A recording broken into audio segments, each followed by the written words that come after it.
शरीर सदा नहीं रहेगा। ऐसा कोई शरीर नहीं जो सदा रहे, ऐसा कोई लोक नहीं जो नाश न हो उसका, और ऐसी कोई परिस्थिति नहीं जो नित्य रहे। कोई भी परिस्थिति नित्य नहीं रहेगी। तो नित्य एक तत्व परमात्मा सच्चिदानंद, बाकी सब उसकी जो माया है उसमें भिन्न भिन्न दिखता है। और वो नित्य परमेश्वर अपने से रत्ती भर दूर नहीं, क्योंकि वो व्यापक है, भरपूर है, सदा है, सर्वत्र है। नित्य की पहचान ही वो कि जो सदा रहे, नित्य की पहचान ही वो कि वो शाश्वत रहे। जो इधर है उधर नहीं वो नित्य कैसे, जो अभी है बाद में नहीं वो नित्य कैसे। तो एक ही परमेश्वर है जो अभी भी है, पहले भी था, बाद में भी रहे, यहाँ भी है, वहाँ भी है, सर्वत्र है। मुझे घाट वाले बाबा के प्रति, मेरे गुरुजी का शरीर शांत हुआ उसके बाद घाट वाले बाबा जी के संपर्क में मैं आया और उनके प्रति मेरा आदर बढ़ा। उसका एक मुख्य कारण कि वो ऐसे जंगल में बैठे रहते कि बड़ी विचित्र जगह थी। म्यूनसिपालिटी के लोग वहाँ कचरा डाल जाते पूरे हरिद्वार का।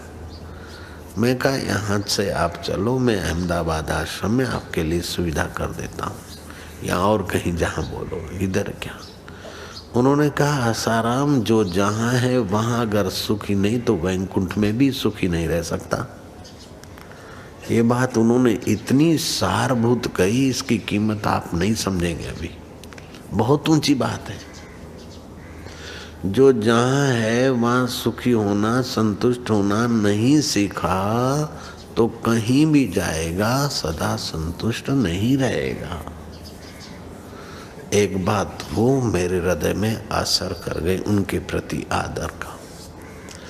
दूसरी बात, एक लुफंगा आदमी साधु बन गया था और उनके पास आता था तो वो उठा के प्रसाद देते थे, लेकिन उन्होंने देखा कि तो रोज रोज प्रसाद के लिए आता है, साधु के तो कपड़े ही पहने।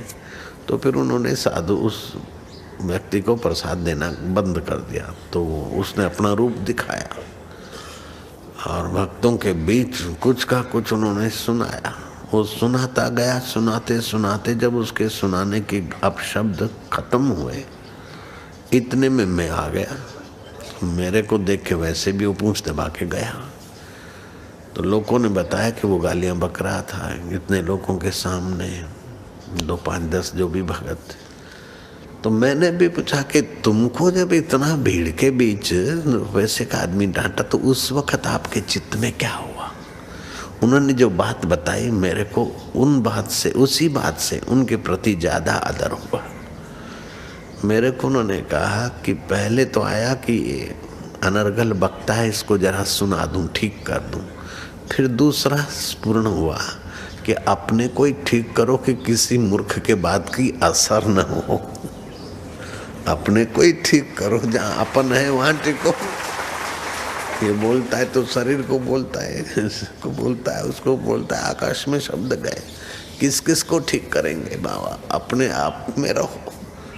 तो फिर मैं चुप हो गया। वो बोलते बोलते थक के चला गया।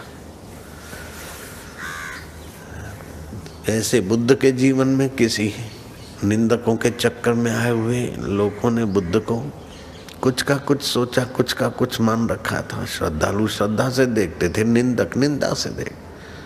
तो अकेले में बुद्ध मिलकर एक आदमी ने बुद्ध पर थूकना चालू किया। थूकते थूकते थूकते थूकते जाए, गाली देते जाए।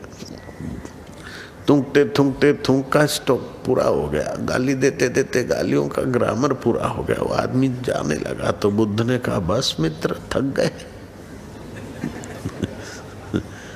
और रात भर वही बुद्ध का चेहरा और करुणामयी आंखें, बस मित्र थक गए, बस मित्र थक गए, थक गए।